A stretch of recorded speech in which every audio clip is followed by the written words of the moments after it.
Contemplamos con asombro sus fotografías en blanco y negro, creyendo que esa gracia etérea es un regalo genético absoluto. Compramos de buena gana el mito brillante de una aristócrata inalcanzable, cuya vida estaba tejida de seda, destellos de cámaras y los probadores de Hubert de Givenchy.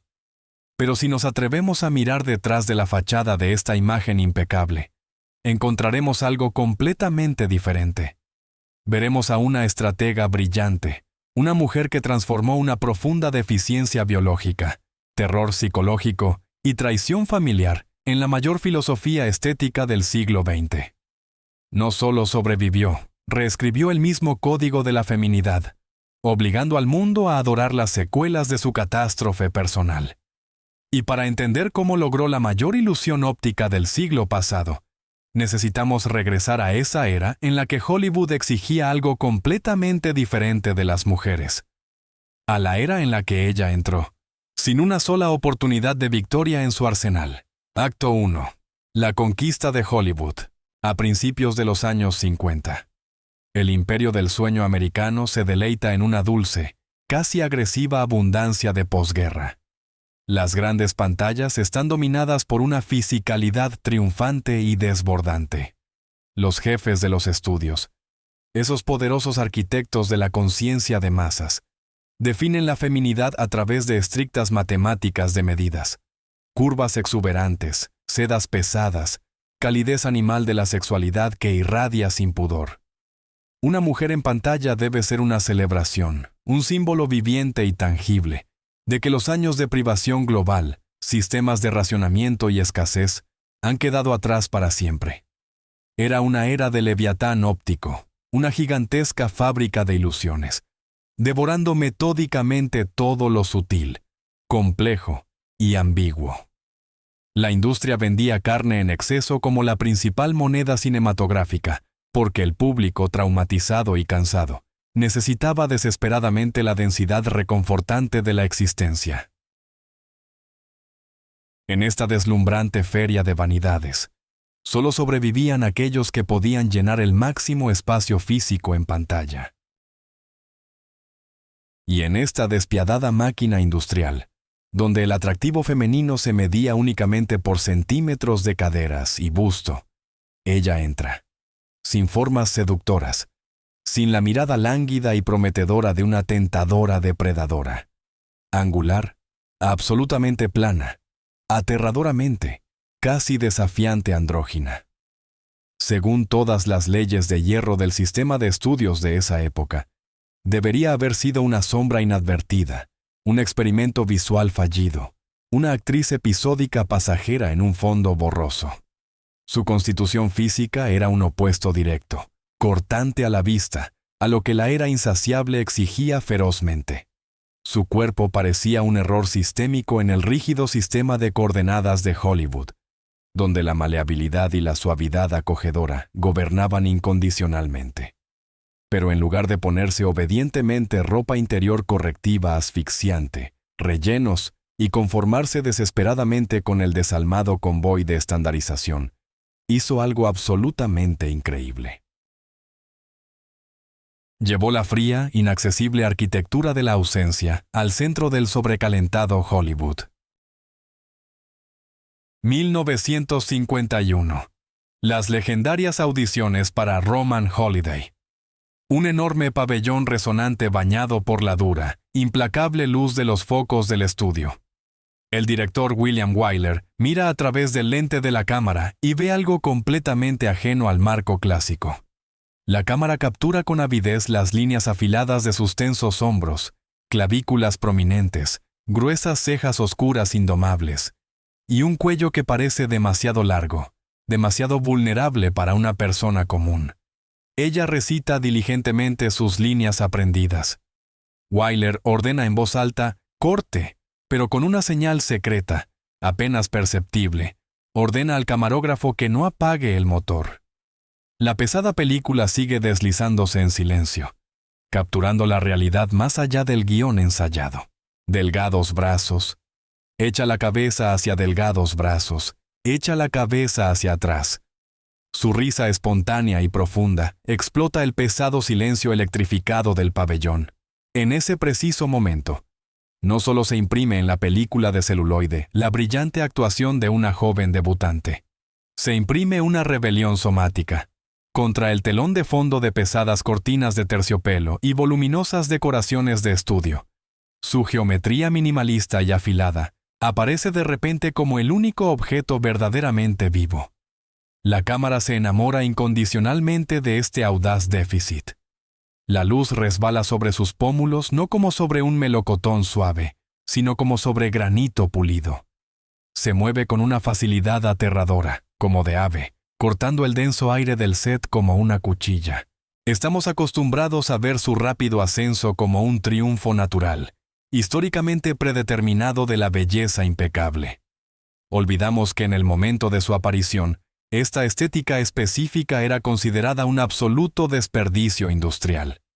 Hizo un golpe sin precedentes, sin disparar un solo tiro.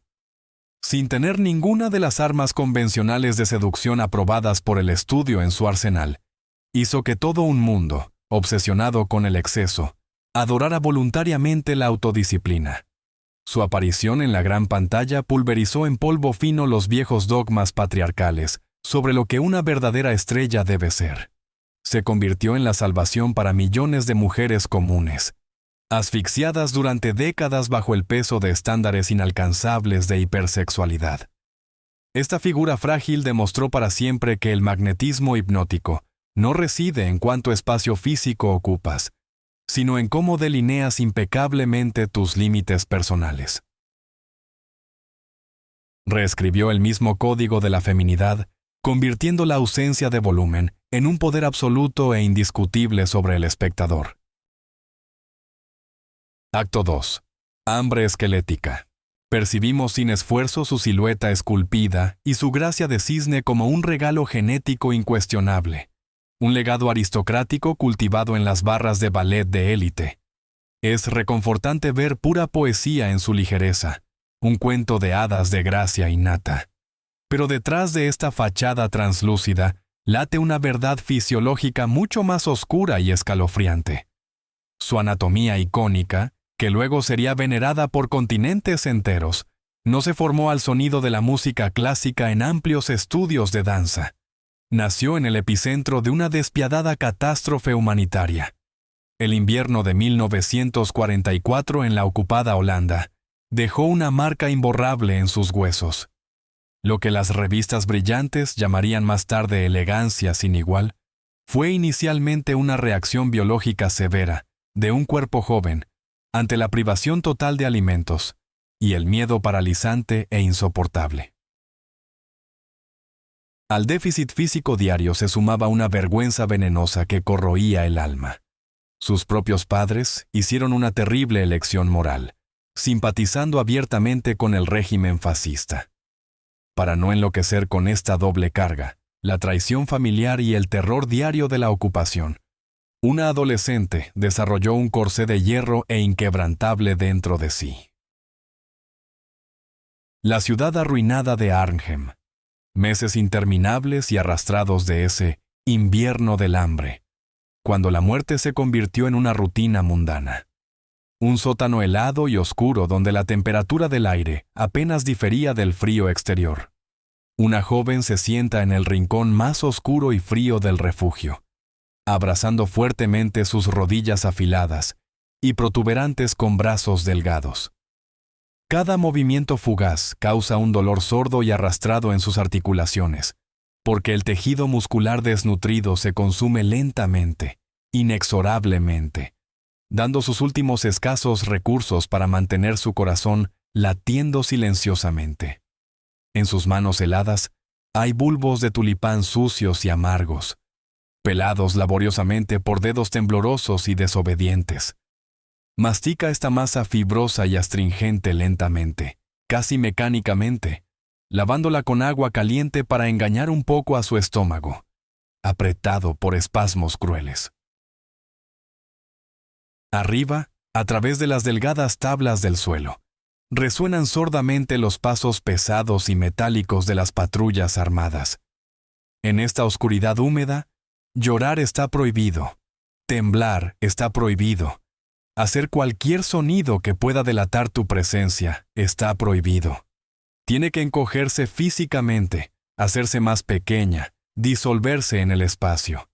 Se congela durante horas, manteniendo la espalda perfectamente recta, el mentón levantado y el pecho inmóvil, porque solo la concentración extrema y el autocontrol total preservan los restos miserables de calor. Esta tensa quietud, como una cuerda, se congela para siempre en su columna vertebral en formación. Su famosa postura regia, poéticamente celebrada, se forja ahora mismo en el sucio piso de concreto, como la única forma disponible para que una niña mantenga unida una realidad que se desmorona. Lo que llamamos con entusiasmo fragilidad es en realidad la disciplina más dura y acerada de una sobreviviente. No nació con esta gracia de otro mundo y fascinante. La sintetizó del terror animal, la traición y meses de dolor físico. Su cuerpo, a nivel celular, recordó el ritmo implacable del hambre, convirtiendo para siempre un fallo metabólico en un escudo estético impenetrable. Admiramos su caminar flotante y silencioso, completamente ajenos a una cosa aterradora. Es el paso de alguien que aprendió de una vez por todas a no pisar fuerte, para evitar atraer la atención de la muerte patrullante. Realizó un acto alquímico genial e inédito. Tomó el trauma más feo y destructivo de su juventud atormentada, y logró que todo el planeta adorara voluntariamente sus consecuencias. La mayor ilusión óptica del siglo XX fue que el mundo asombrado miró las huellas imborrables de una profunda emaciación, y solo vio un ideal inalcanzable de refinamiento. No solo sobrevivió a este infierno helado, sino que convirtió una catástrofe biológica en su principal obra maestra arquitectónica, haciendo de las cicatrices del pasado un estándar impecable para las generaciones futuras. Acto 3. La armadura de Givenchy. A menudo vemos la unión del cine y la alta costura como un escaparate comercial, la cúspide de la vanidad estelar y el narcisismo brillante. Pensamos que los grandes modistos del pasado simplemente crearon hermosas carcasas para seres celestiales ansiosos por brillar en las alfombras rojas y arrancar suspiros de la multitud.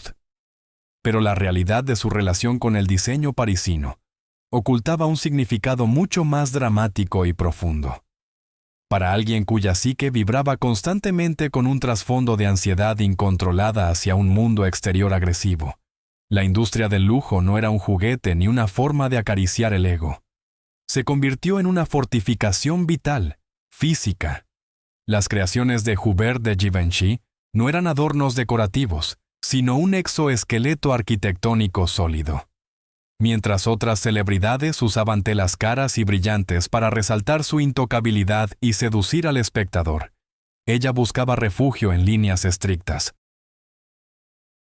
La ropa se convirtió en su camuflaje perfecto y socialmente aceptable, permitiéndole entrar en el implacable fuego cruzado de los reporteros, sin perder la cabeza ante la palpitante sensación de vulnerabilidad absoluta.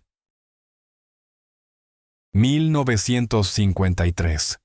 Un amplio probador bañado en luz natural fría, casi clínica, en el famoso atelier de la Avenue George V. La habitación está rodeada de altos espejos sin alma, que suelen capturar sin piedad el más mínimo indicio de inseguridad humana. En el centro de este espacio estéril se encuentra una joven, exhausta hasta la muerte por los vuelos transatlánticos y la aterradora y creciente atención de la prensa. Sin su caparazón protector, fuera de su papel cinematográfico, parece casi transparente, lista para hacerse añicos en pequeños fragmentos ante cualquier sonido repentino o destello de luz. Entonces, un alto y absolutamente tranquilo maestro francés trae una tela pesada y perfectamente construida. No es solo seda fluida y tafetán denso, es una geometría de protección matemáticamente precisa.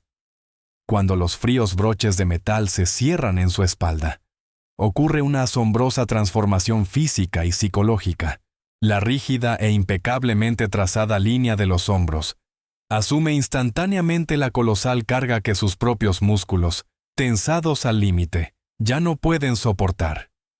El denso y arquitectónicamente erguido cuello oculta suave pero confiadamente el pulso acelerado en su esbelto cuello, su principal y más traicionero marcador de pánico interno. El pesado dobladillo del vestido la ancla, dándole a su tímido andar la estabilidad monolítica e inquebrantable que tanto le faltaba en su caótica realidad cotidiana. A través de las lentes de las viejas cámaras, vemos a un ícono de estilo radiante y sonriente, salir con gracia de un auto bajo los cegadores destellos de magnesio.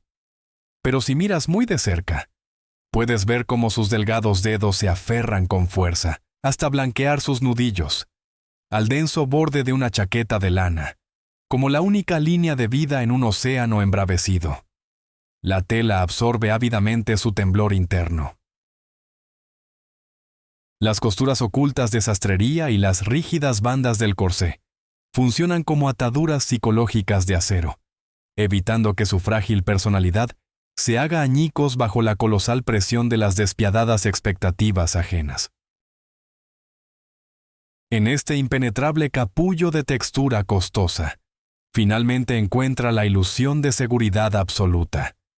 La ruidosa y agresiva multitud de fanáticos, las luces cegadoras, el caos de las metrópolis desconocidas, todo choca con un golpe sordo contra la barrera invisible de la sastrería genial.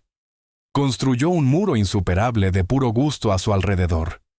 Lo que millones de mujeres en todo el mundo copiaron alegre y ciegamente, como la cúspide de la sofisticación, fue creado originalmente como una armadura de alta tecnología, para una introvertida profundamente traumatizada.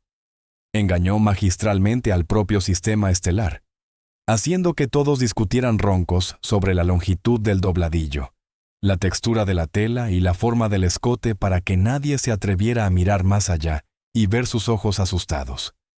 Los atuendos se convirtieron en su búnker personal y portátil, que podía llevar sin esfuerzo por todo el mundo.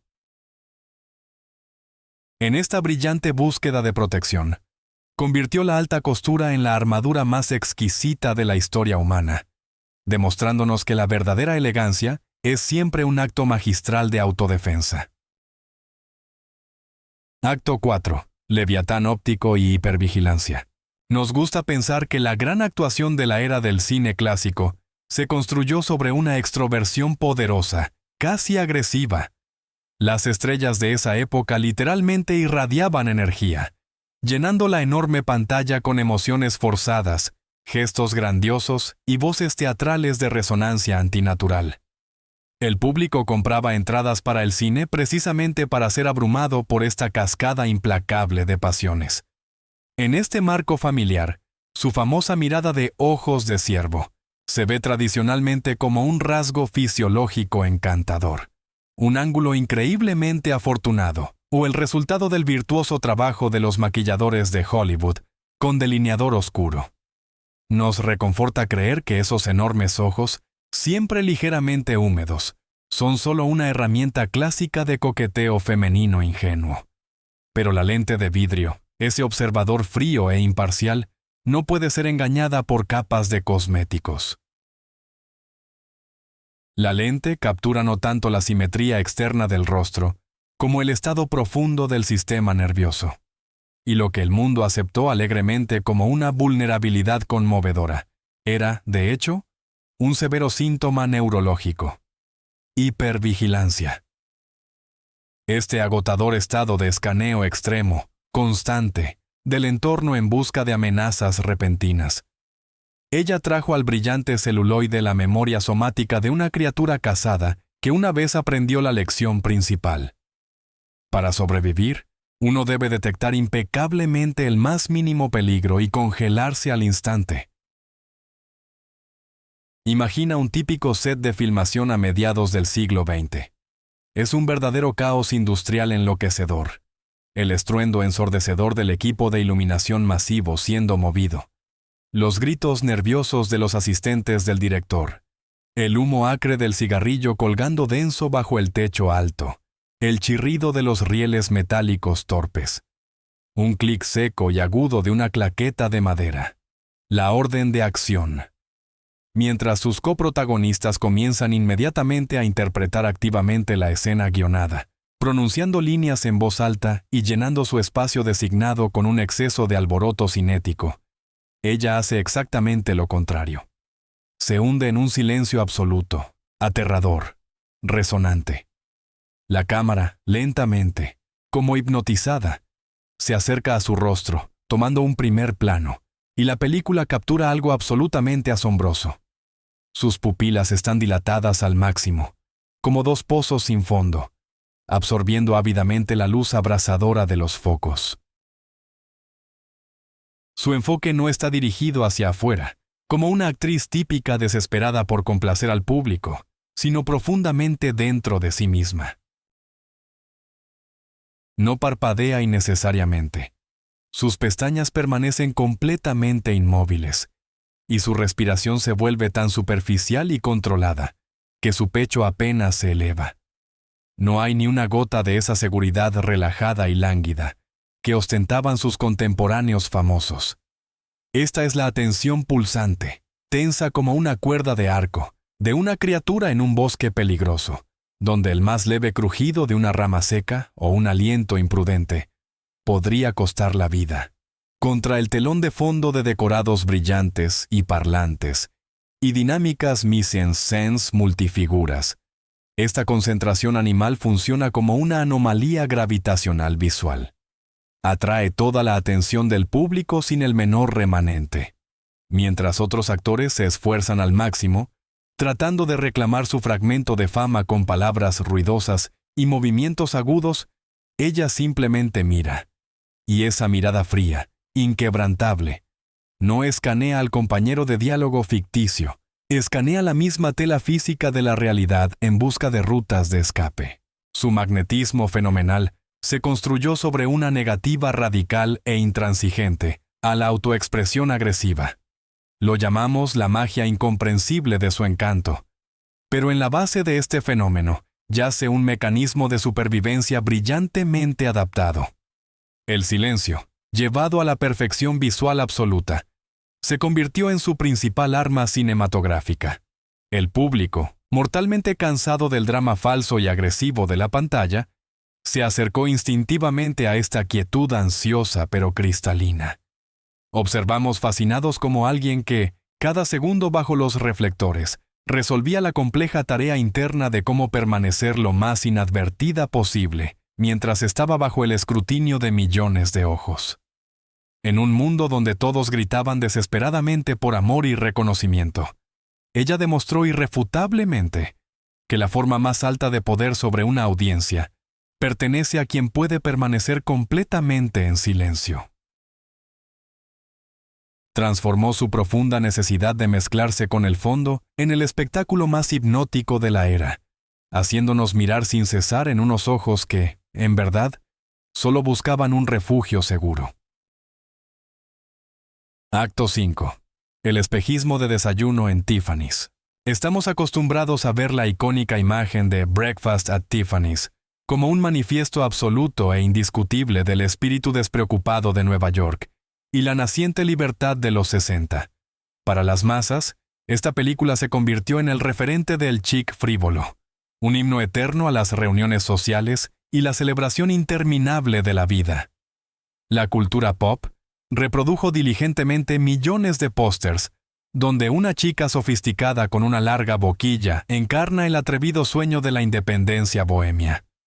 En una era en que la sociedad consumista ansiaba la imagen cinematográfica perfecta del éxito metropolitano, esta película parecía una comedia romántica impecablemente confeccionada sobre la búsqueda de un esposo adinerado. Creímos de todo corazón en este envoltorio brillante y lustroso, aceptando de buena gana la gran ilusión óptica ofrecida por el director y la actriz principal. Pero el verdadero, desgarrador genio de esta transformación radica en que la actriz, en realidad, interpretó algo completamente opuesto a las expectativas del público. Bajo la famosa cadena de perlas de múltiples capas y las monturas de carey de las gafas oscuras, no había un depredador calculador, sino una criatura mortalmente asustada y sin hogar. Su Holly Golightly no era un himno a la libertad, sino un manifiesto desgarrador de soledad total. Una mujer privada de la base fundamental de seguridad en sus primeros años, proyectó en el cine su pánico profundamente arraigado, de un ser cuyo mundo podría colapsar sin piedad en cualquier momento. Todas esas fiestas abarrotadas en apartamentos estrechos, tiaras brillantes, sombreros vintage y ocurrencias lanzadas al azar, servían solo como una deslumbrante distracción. Era un intento desesperado, casi condenado, de encontrar al menos un rincón estable e inquebrantable, en un universo completamente frío e indiferente. El gato jengibre sin nombre al que se negaba a llamar suyo, se convirtió en su espejo psicológico exacto. Dos vagabundos, temerosos de apegarse el uno al otro por miedo a la pérdida inevitable. Desliza silenciosamente hasta la acera. Desliza silenciosamente hasta la acera gris. De él emerge lentamente una figura esbelta envuelta en seda negra. En sus manos, no un bolso exclusivo de cuero raro, sino un vaso de papel arrugado con café enfriándose y un croissant mordido. Se acerca a la enorme ventana iluminada con neón de la famosa joyería en completa soledad. La cámara captura metódicamente esta increíble disonancia visual. Una chica en un vestido de noche impecable, sobrante de una noche caótica y sin sentido, de pie sobre el asfalto frío, masticando mecánicamente, hipnotizada por el despliegue de piedras facetadas. El grueso vidrio blindado de la ventana sirve aquí como una barrera física y mental insuperable entre dos dimensiones. Al otro lado yace la ilusión congelada de un orden absoluto y eterno. Este espacio sagrado, donde, en sus propias palabras, nada malo puede suceder, donde cada diamante descansa en su estrictamente asignado pedestal de terciopelo. De este lado, el aterrador caos de la vida real, el vacío resonante de un vasto metrópoli, y la necesidad de sobrevivir cada día de nuevo.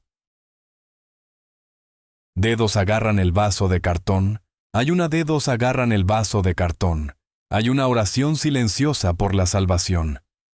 El pesado collar de perlas en su cuello en este momento no parece un atributo de lujo inalcanzable, sino como un collar apretado que constriñe la garganta, manteniendo su cordura de un colapso final. El reflejo de su rostro cansado en el vidrio se superpone al brillo muerto de las joyas, creando una doble exposición hipnotizante. La máscara de la socialité lujosa y la genuina perplejidad de una niña perdida. La mayor ilusión cinematográfica funcionó con una eficiencia asombrosa, casi aterradora. Millones de espectadores vieron la brutal crónica de la fuga psicológica, pero tercamente solo vieron una guía de estilo impecable. Hizo que generaciones enteras imitaran su forma externa, sin permitirles nunca desentrañar la catástrofe del contenido interno. Esa imagen tan famosa en la ventana se convirtió no en un himno al consumismo, sino en un requiem silencioso por la estabilidad perdida para siempre. Ella transformó magistralmente el trauma personal de la falta de raíces en el mito más comercialmente exitoso del siglo, demostrando a todos, a veces detrás de la sonrisa más deslumbrante y despreocupada, yace el miedo más oscuro y paralizante de perder el equilibrio.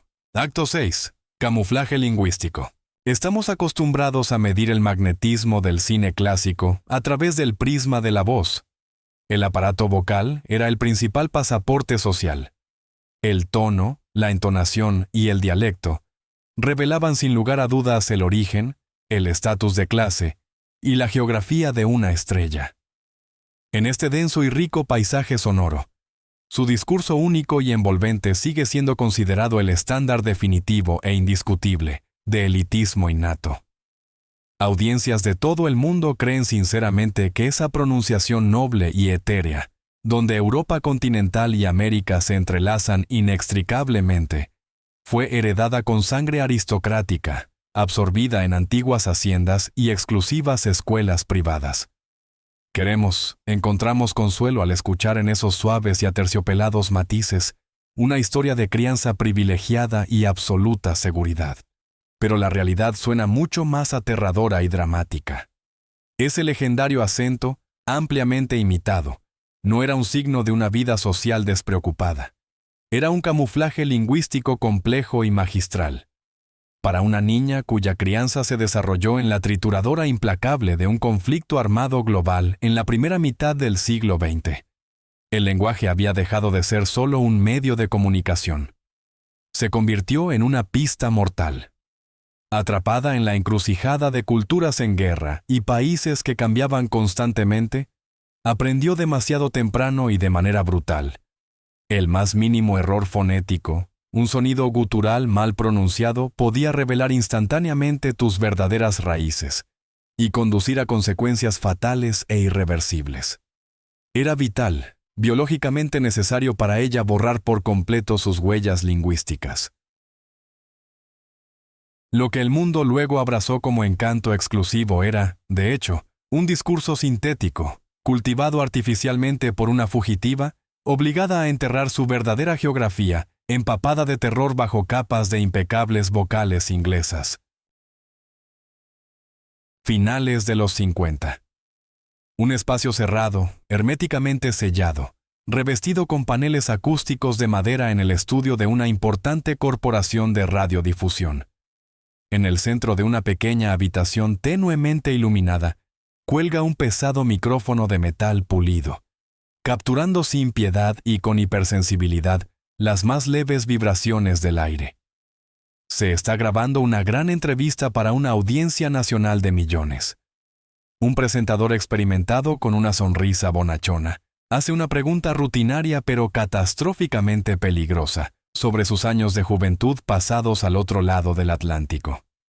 Detrás de un grueso vidrio insonorizado, el ingeniero de sonido observa perezosamente las agujas temblorosas de los instrumentos. Y en este preciso momento, si miras de cerca, vemos no a una diva relajada disfrutando de la adoración, sino a un zapador, tenso como un cable. Su respiración se detiene por una fracción de segundo. Los músculos del cuello se convierten en piedra, y sus cuerdas vocales instantáneamente, de manera refleja, cambian a modo de defensa profunda. Comienza a hablar, y el espacio cerrado se llena de un ritmo hipnótico y reconfortante. Ella conscientemente, quirúrgicamente redondea todas las consonantes agudas, alarga artificialmente las pausas entre palabras, limpia por completo su discurso de cualquier entonación áspera y cortante que pueda recordar sus orígenes. Esto no es el flujo natural del habla humana.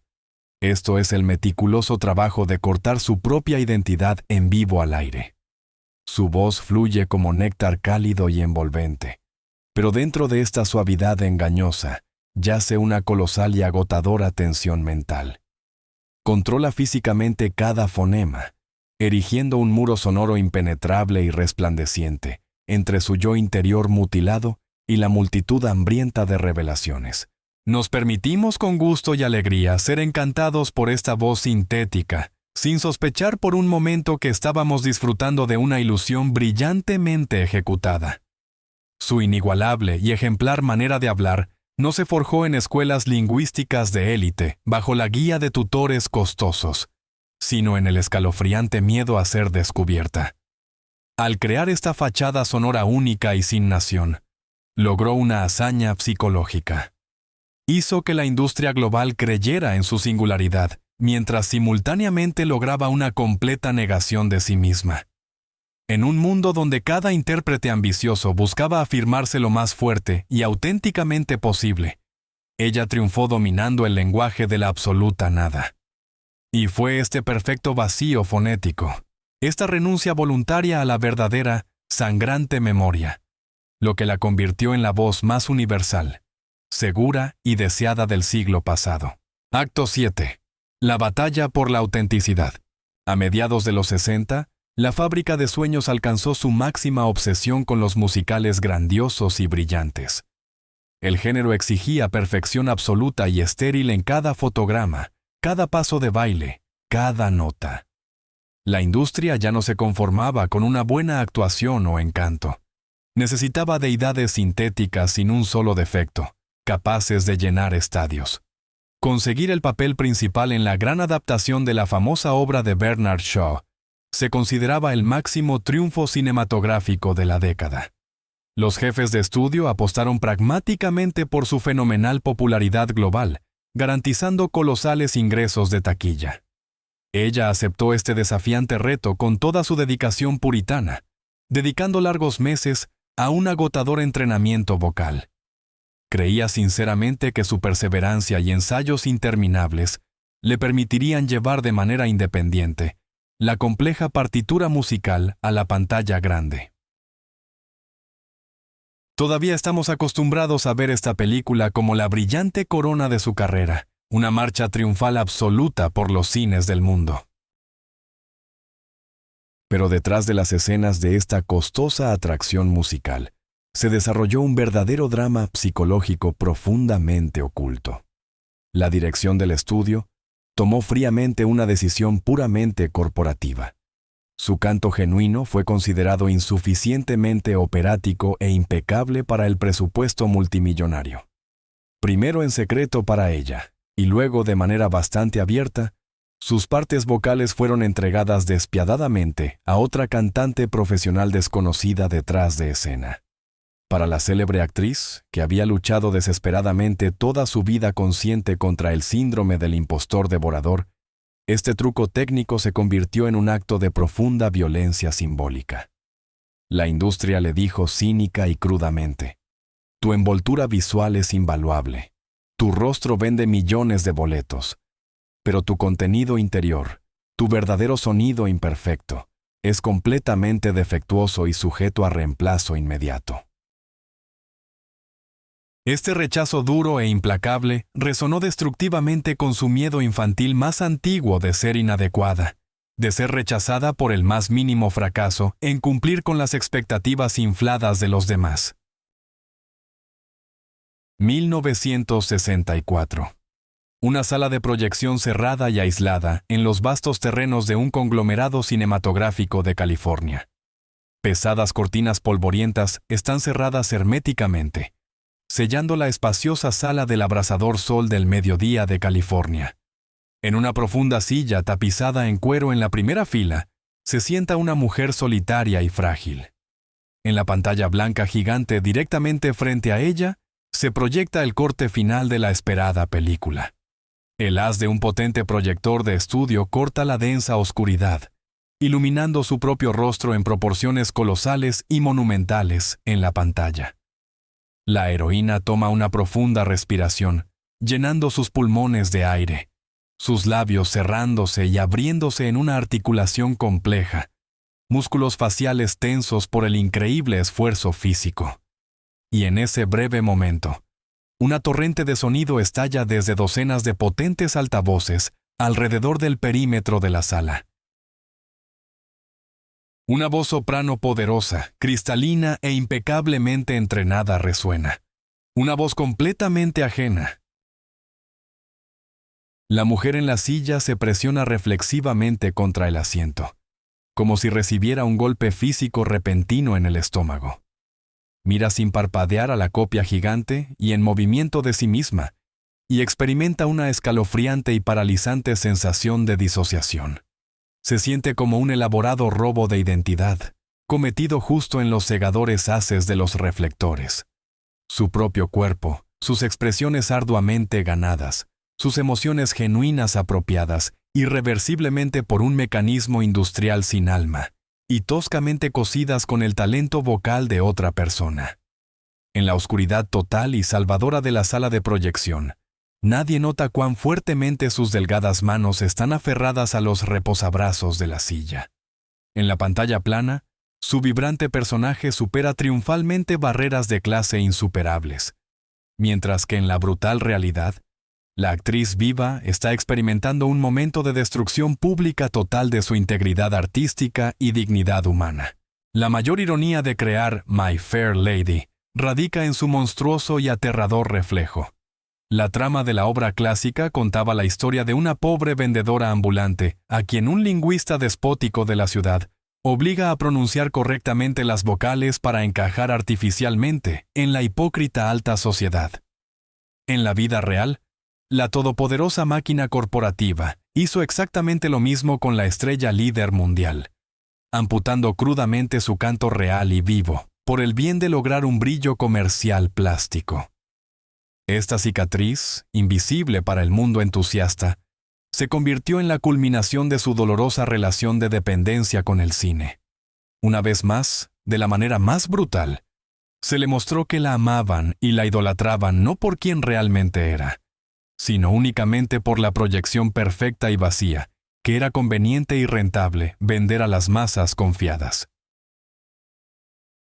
Ella brillantemente, con su característica disciplina de hierro, interpretó el triunfo de otro, encerrando para siempre dentro de sí misma la amarga realización.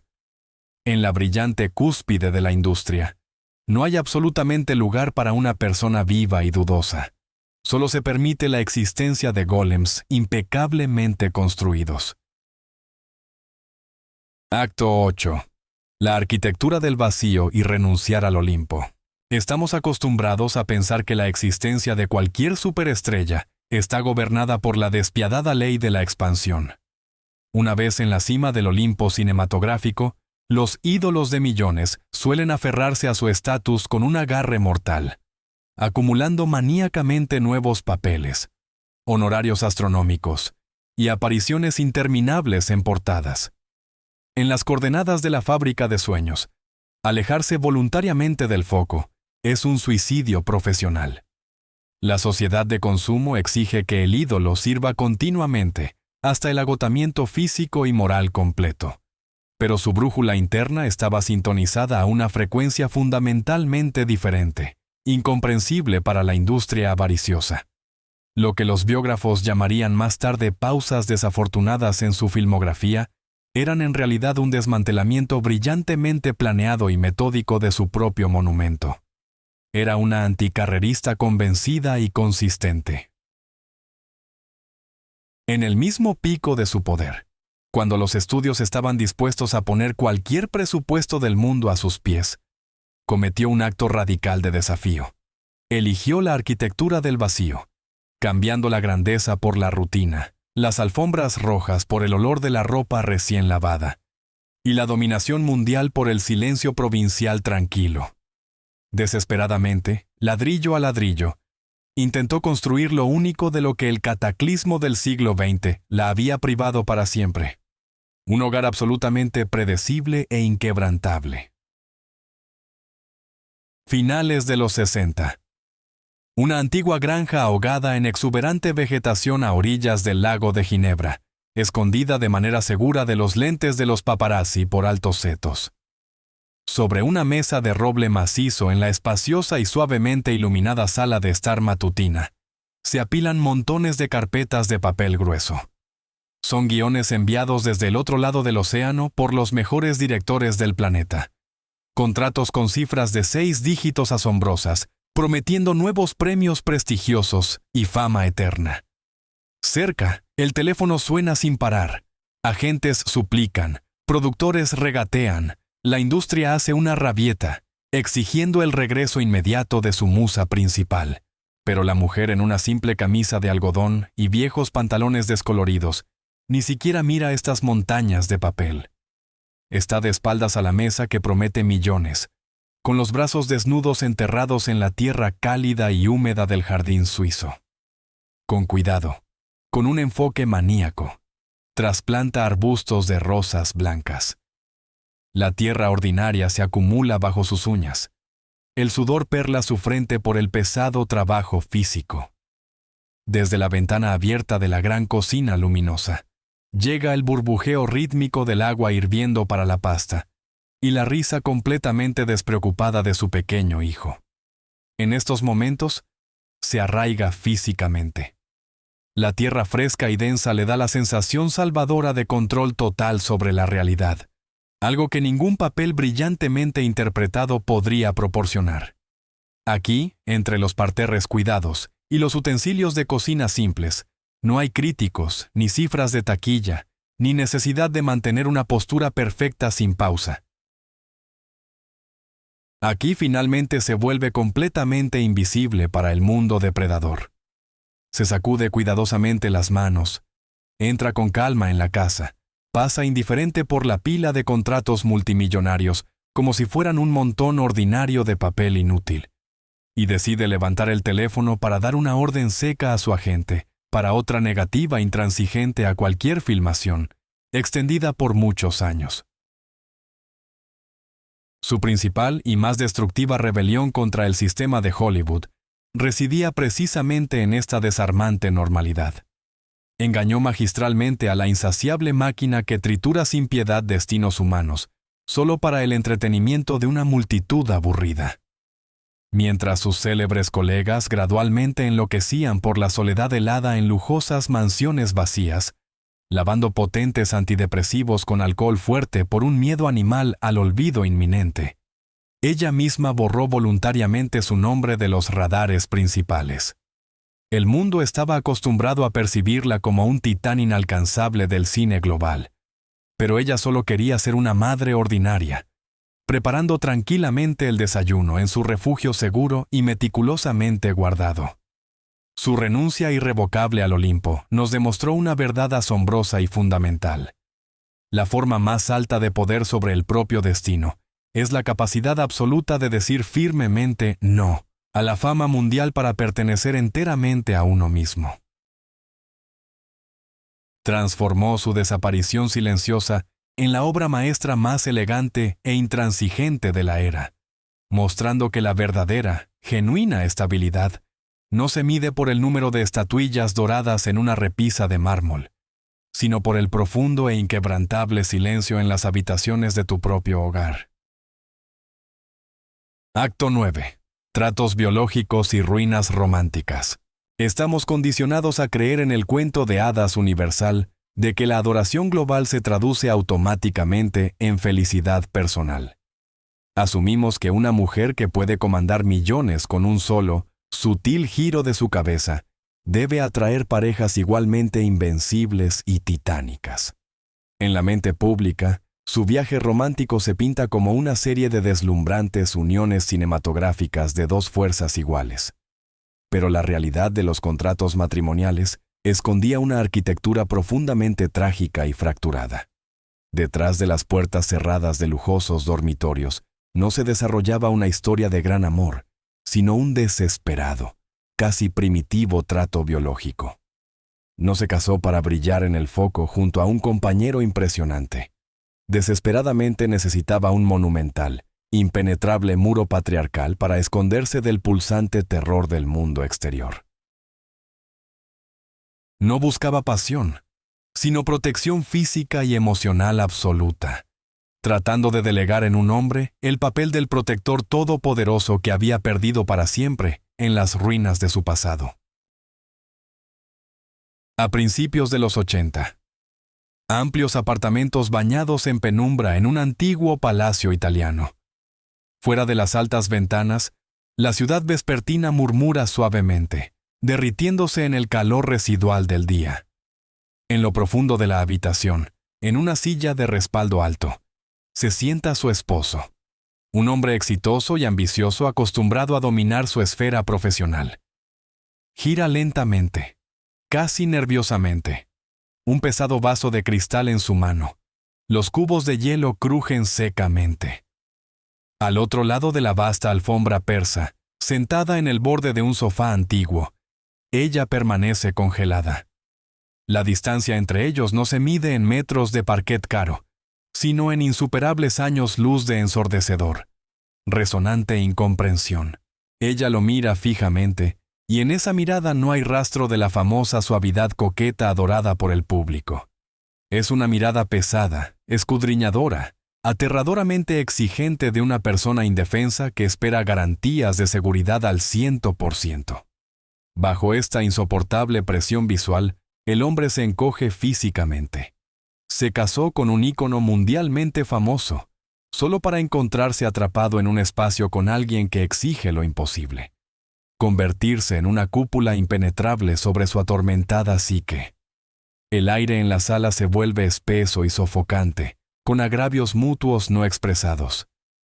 Él se bebe su trago de un solo golpe, escapando de su expectativa penetrante, porque siente su total insuficiencia. Nadie, ni siquiera la persona más fuerte y segura de sí misma en el planeta, puede soportar el colosal, aplastante peso del pánico existencial ajeno. En este silencio opresivo, ella se da cuenta. La fortaleza de piedra que eligió cuidadosamente ha desarrollado una grieta fatal y se está desmoronando inexorablemente en polvo. Sus matrimonios estaban condenados desde el primer día porque se construyeron sobre un encargo técnico imposible. Intentó resolver un problema interno profundo con herramientas externas, sociales. Los maridos se rompieron bajo el peso de sus expectativas, incapaces de sostener el papel de guardaespaldas de su cordura, las 24 horas del día. La principal tragedia de su destino fue que una mujer con un poder fenomenal e hipnótico sobre una audiencia global era catastróficamente impotente para construir un búnker emocional personal. Los fanáticos la compadecían tras cada divorcio de alto perfil, culpando a sus elegidos por falta de sensibilidad o doloroso egoísmo. Pero en realidad, estas ruinas románticas fueron el resultado inevitable de un trato imposible. Ella buscaba en los hombres un Dios omnipotente capaz de cancelar su ansiedad fundamental, solo para descubrir una y otra vez a su lado a un hombre ordinario y mortal. Esta búsqueda interminable de un protector demostró irrefutablemente: ningún anillo de bodas en el mundo puede forjar el apoyo que una persona debe construir dentro de sí misma. Acto 10. Regreso al abismo. A menudo vemos las misiones benéficas de las celebridades envejecidas como un cínico intento de mantener una fama que se desvanece.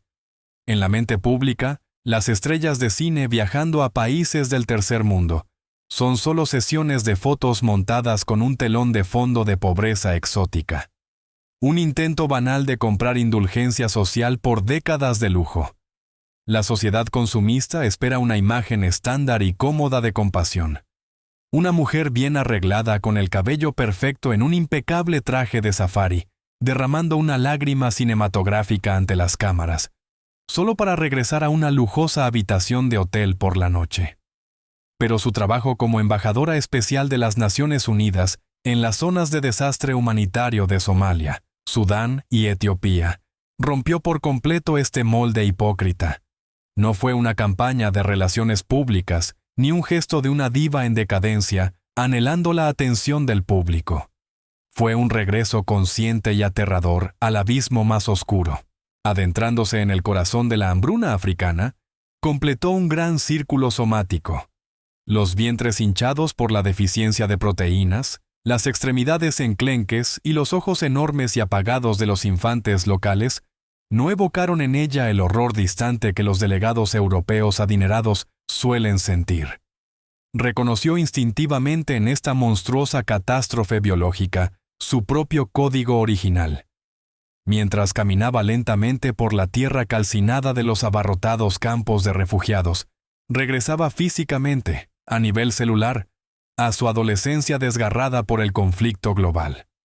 No era solo una misión diplomática o humanitaria, era un encuentro personal, profundamente íntimo, con la niña desnutrida y abandonada que una vez fue.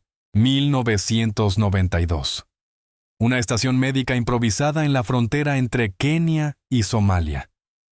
El aire sobre la tierra agrietada es tan caliente que se siente como una gelatina densa que quema los pulmones, saturada con el olor acre del polvo, la medicina y la lenta descomposición humana. Sin luces de estudio, sin maquilladores bulliciosos con polveras. Bajo el sol implacable y abrasador, se encuentra una mujer anciana. Lleva una simple camiseta azul desteñida por el sudor, con un emblema blanco. Su rostro, antes impecable, está profundamente marcado por arrugas. El cabello atado apresuradamente en un nudo desordenado. su piel delgada cubierta por una gruesa capa de polvo gris. Se hunde directamente en el suelo seco y espinoso. Sobre sus rodillas afiladas yace un niño somalí moribundo y sin peso. Su diminuto cuerpo de piel de pergamino tiembla en una fiebre mortal. Las moscas se posan libremente en sus labios resecos. Cualquiera más habría retrocedido instintivamente, intentado entregar al infante a médicos profesionales, protegerse de esta proximidad insoportable y nauseabunda al inevitable final. Pero ella hace lo contrario. Sostiene este frágil y quebradizo esqueleto fuertemente contra su pecho, balanceándose lentamente de lado a lado, tarareando una suave e indistinta canción de cuna. En sus ojos hundidos no hay rastro de la tristeza performativa destinada a la prensa que está cerca con las cámaras listas. En este momento específico y extendido, los reporteros no capturan a una actriz interpretando el papel de una gran salvadora. Documentan la fusión absoluta de dos traumas infinitamente profundos. Sus propios huesos, adelgazados en la juventud, resuenan con el pulso menguante del niño. Inhala el olor de la enfermedad sin inmutarse porque este terrible aroma le resulta dolorosamente familiar. Acaricia suavemente su frente caliente y húmeda con sus delgadas manos manchadas por la edad, como si desesperadamente intentara transferir físicamente los restos de su propia fuerza vital a este pequeño ser moribundo. Este agudo y final acorde de su biografía borra para siempre todos los mitos glamorosos y portadas brillantes anteriores. No viajó a los lugares más calientes y mortales del mundo, para salvarlo en un arrebato de éxtasis mesiánico. Fue allí para finalmente convertirse en el adulto omnipotente y misericordioso que nunca tuvo en su propio infierno helado hace casi medio siglo. Al sostener niños moribundos en sus brazos, acunó y sanó tiernamente a su propia niña interior, siempre aterrorizada. En este insoportable y sangriento infierno, demostró a la humanidad la verdad más grande y fundamental. La forma más alta de fuerza no está en protegerse para siempre del dolor pasado, detrás de altos e impenetrables muros de villas de lujo. La verdadera grandeza es la capacidad de descender de nuevo a las profundidades del infierno, para proteger con el propio destino roto, pero no vencido, a aquellos que están insoportablemente asustados en este momento. Su verdadera obra maestra, inigualable, no fue capturada en el cine de Hollywood, sino que fue eternamente esculpida en el polvo africano, donde convirtió su dolor perdurable en un monumento absoluto y cristalino a la misericordia incondicional. Estamos acostumbrados a llamarla un ícono de estilo inmortal, encerrada en una caja de cristal del cine. Pero ahora entendemos. El estilo fue solo un efecto secundario, casi accidental, de su genial estrategia de supervivencia. Su verdadero legado no es el corte perfecto del pequeño vestido negro o el frío brillo de los diamantes en el escaparate de Tiffany's. Su mayor obra maestra es cómo, de manera fenomenalmente silenciosa y con dignidad, cargó el colosal y aplastante peso de su pasado a lo largo de su vida, sin dejar que se convirtiera en autocompasión barata o en un arma venenosa contra otros. Ella demostró irrefutablemente al mundo que la verdadera gracia inquebrantable no nace en clases de ballet seguras y llenas de luz. Se forja en sótanos helados, bajo condiciones de absoluta privación biológica y miedo primitivo.